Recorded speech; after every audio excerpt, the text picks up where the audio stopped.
Et bon, la première chose, c'est que bien évidemment, il y a un loup. Ouais. Il y a forcément un loup, puisqu'on nous dit qu'il va y avoir une baisse des impôts, mais dans le même temps, on va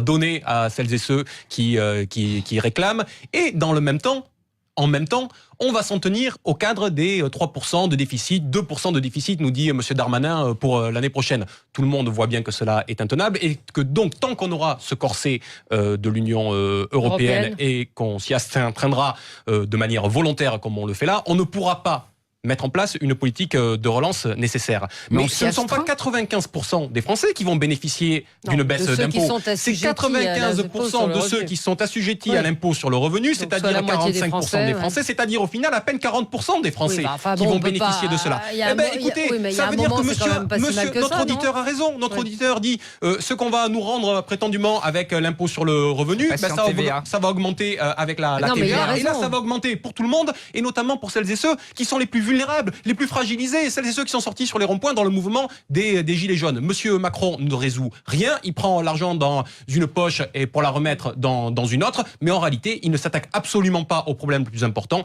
qui est celui de la redistribution. Si on veut parler d'impôt sur le revenu, la proposition qui figure dans l'Avenir en commun, le programme de la France Insoumise, c'est 14 tranches. 14 tranches, comme ça, on peut lisser. Pourquoi là, il y en a combien, on peut lisser.